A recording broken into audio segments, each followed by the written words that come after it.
Hi, this is Tom Sedlak, General Manager and owner of HandyQuick Minnesota LLC, a full-service licensed contractor in the state of Minnesota, and we serve the full 7-county metro area. Today's topic is going to be how do we vet and screen subcontractors. You know, HandyQuick is one of the largest network of vendors in the Twin Cities, and every day we're challenged with finding new vendors that provide same or similar or additional services that our clients need. And we go through a very rigid and process-oriented vendor vetting protocol using a vendor packet and a vendor agreement that goes out to these subcontractors. Very detailed, and in fact you need to be, because as a licensed contractor in Minnesota, you have to maintain your professional licensing through the Department of Labor and Industry. You have to have insurance, which is also a statutory requirement. Generally, we will require that the vendor send us an Accord cert showing HandyQuick as the certificate holder, and this is, of course, well before we've engaged them in any work.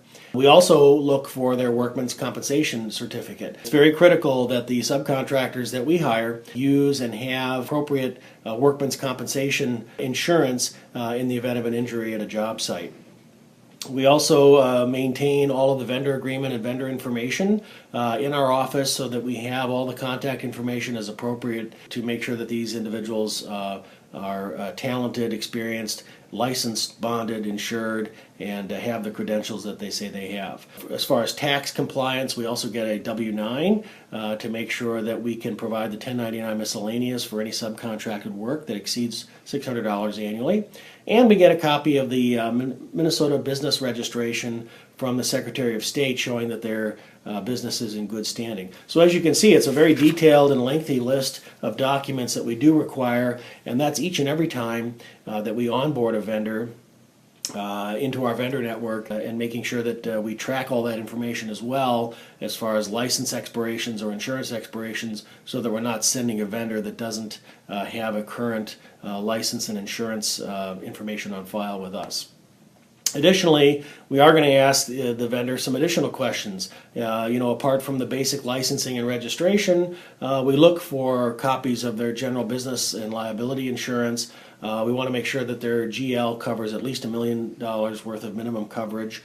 We want to know how many employees they have, whether they use licensed contractors or subs themselves, and also if they have policies and procedures within their own company for everything from a drug-free workplace to the use of vehicles and tools by their employees as well and their contractors. So it's a very detailed list of requirements that we request from them, all in all, to make sure that at the end of the day that you, the client, has a reliable vendor that can be trusted to work on what is probably your most valuable asset, your home, your residential home, or your rental property or commercial property if you have that as well.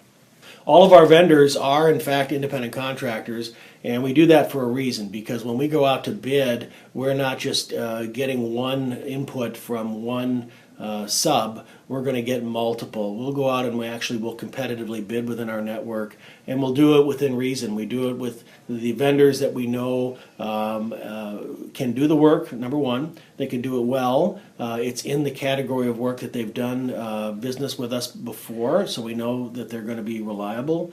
And also the schedule. Many times when we go out for bids, some vendors are backlogged, and we can't coordinate different work projects with multiple vendors to create a seamless workflow without either pushing the schedule way out so that it's available by all the vendors that are going to be participating on a job, or by including multiple vendors of the same category, because sometimes the schedule availability can vary from vendor to vendor. So we do that for a number of reasons, not just cost. In the end of the day, then the client will get the best price, the best value in the schedule that fits, and that schedule will be the minimum schedule needed in order to get those vendors all coordinated and pulling the wagon in the same direction. So we do look for cooperation from the vendors. We do provide work specifications, statements of work, and detailed work orders to make sure that the work is clearly communicated, it's scheduled, the specifications are known, and the vendors have all the information they need to be successful on the site once they do actually start doing the work.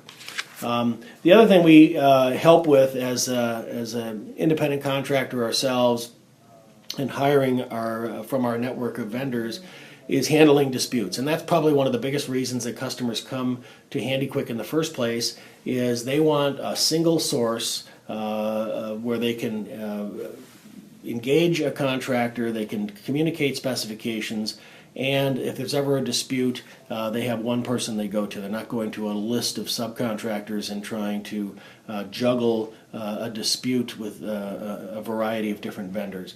And I think that's where the rubber meets the road for HandyQuick, is that we're a one-stop shop. Any subcontracted work that we engage, we stand behind. We make sure that that vendor, that subcontractor, will come in and take care of it if there is a dispute or an issue, and then we fix it. And now we're a single voice to the client, and they don't have to worry about having a multitude of subcontractors not doing their job, or maybe one delay from one sub causes a delay in another, and then it has a ripple effect throughout the project. So all those things we take care of, and we do provide good quality project management that will prevent that from happening in the first place.